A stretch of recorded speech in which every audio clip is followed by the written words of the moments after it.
Monte Cristo's hallucinations intensify and seem to merge into one mysterious, relentless, scraping noise. What is that noise?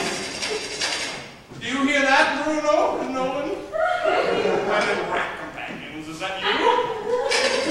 There it is, listen. Ah, what the hell is that? Hello? Hello? Is anybody there?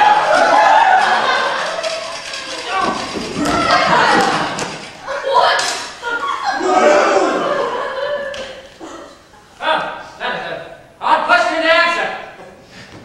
I know I've been here since 1807 or 1811, depending on whether or not you're on the clock. But why are you here? For years, I've been trying to dig my way to Naples using this spoon which I made from my teeth. No matter where I dig, I always end up staring at the back of my own head. It's pointless. I should just give up trying to escape and work on my ventriloquism.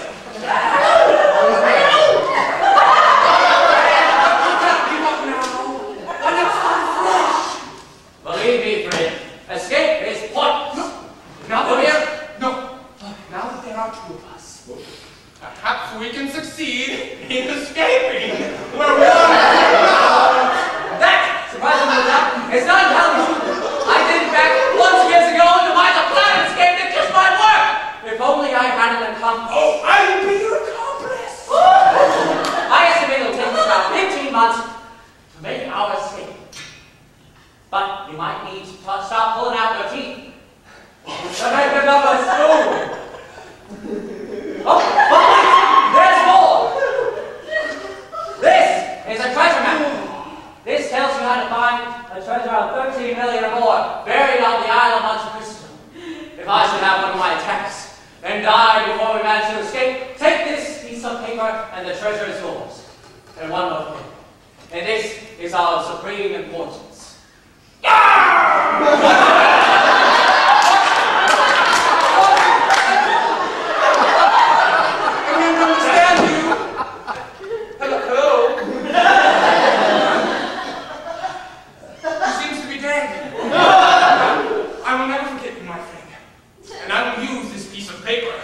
And get your treasure and attain my terrible vengeance.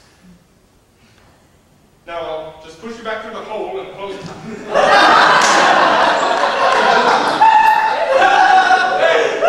Now I just need to make a spoon.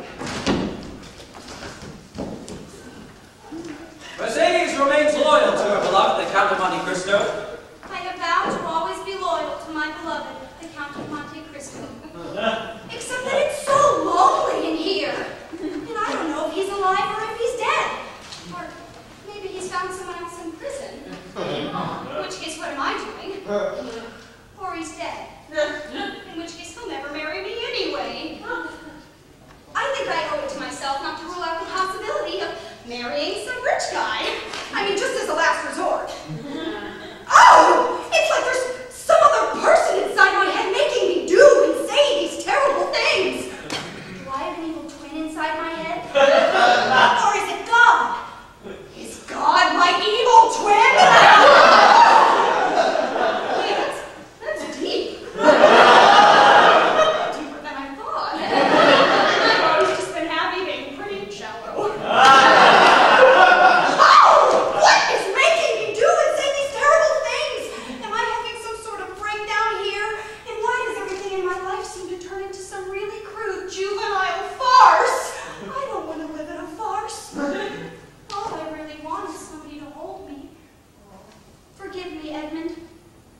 smooth, shining intestines of God. I'm a genius. Brilliance drips out my ears like maple syrup. Okay, fine. But Don't stop me now, Marquette. I'm on a roll. I was just wondering, given that I've done so much work. If you want a raise, the answer is no. It's not the money, it's the principle of the thing. I don't care about the raise. I just want the co-author credit. Oh. Marquette, I'm surprised at you how selfish you are. Selfish! I'm selfish! I've done just as much work on this book as you have. How can you get your name on the cover and I don't? Because it's my book. Yes, but why is it your book? Because I'm writing. But most of the time, I'm writing it! You are doing the donkey work. I am the creative genius. It's my work, do you hear me? Mine. I am the god of this world. Just show you what I can do differently. I'll get some others. Tell me, finish this thing.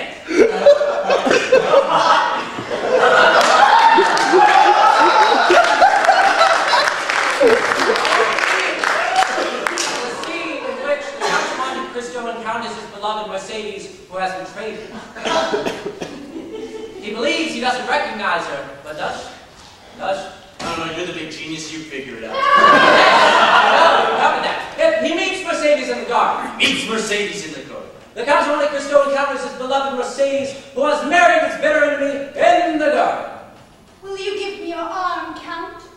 Well, I'd like to oblige you, madam, but I really need my arm. This pomegranate. No, thank you.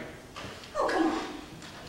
You know, I can't help but notice, Count, that you rarely eat a bite while visiting us. Surely this is merely your imagination, madam. Well, I don't think so. I'm not in the habit of serving imaginary pomegranates. But how certain are you that you didn't imagine that pomegranate?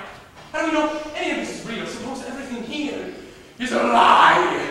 Has always been a lie. Suppose it has nothing and no one. Suppose the entire apparent universe has in fact been constructed out of lies and vanity and betrayal. You are a strange man, Count. My life has made me strange, madam. Oh, well, take this peach then. I would prefer not. Oh, come on, have a peach. No, I don't think so. Oh, but it's so juicy and delicious and it smells so good. Oh, I really couldn't. Oh, come on, eat the peach. No! Eat my peach. No! She has no peaches! No peaches! You seem to not like the peaches, Count. I'm not frightened of peaches, madam. It's just that they're all squishy. and icky, and they lie to you, and betray you, and lie to other people! Sorry, I lost my head. It seems to me, Count, that you are a man who has traveled far, seen much, and suffered deeply. Are you married? I shudder at the thought. I had a girl I loved deeply. I thought she loved me well enough to wait for me. But when I returned, I discovered that she had given herself to be defiled by my enemy. And I believe that you still preserve this love in your heart? Yes. And have you seen her? Never. Have you forgiven her for all she has made you suffer? Yes, I have forgiven her. I think I have. Some days more than others. And you must love your husband very much. I am married to my husband. But I once loved a young man very deeply, and I vowed to love him always. Then why did you betray him? Because he died. At least I believed he did. He must have. His name was Edmond Dante. Do you know anyone of that name? No. So you vowed to love this Edmond Dante forever. Yes. And yet you married his enemy. Why did it matter? Edmund was gone. Everything had become so unreal to me. And I was sure he was dead. Oh, why did you think he was dead? Because he wasn't here. So you think everyone who isn't here is dead? I think everyone who is dead isn't here. And Edmund wasn't here. he were alive, he would have found a way to come to you somehow. Your presence has disoriented me somewhat. Perhaps I should go there. No. Please don't go. Edmund. Madam, you are under a misapprehension. I am the Count of Monte Christo. Did you think I wouldn't recognize you? I must have my revenge! For 14 years I have suffered. For 14 years wept and cursed. Edmund, ever since I knew you, I have adored your name and I have respected your memory. Do not compel me to tarnish the noble and the pure image that you have reflected in my heart. If you knew how I have prayed for you both when I thought you living, and later when I thought you dead. Every night for 10 years I have seen two men swinging a shapeless and indistinguishable object on the top of a rock. Every night for 10 years I have heard a terrible scream that has awoken me trembling and cold. Oh, believe me, guilty as I am, I too have suffered much. This is really good stuff. I really am a tremendously great writer. Actually, I wrote that speech. No, I don't think so. Yes, yes, I did! I wrote it! You're hallucinating again! Really see somebody about that! What do you ask of me? I know there is a God, for I have seen you. You still live. Though Mercedes is no longer like her former self, her heart has remained the same. I have nothing else to ask of heaven, for I have seen you, and you are still as noble and as great as in the days long past. Farewell, Edmund, and thank you.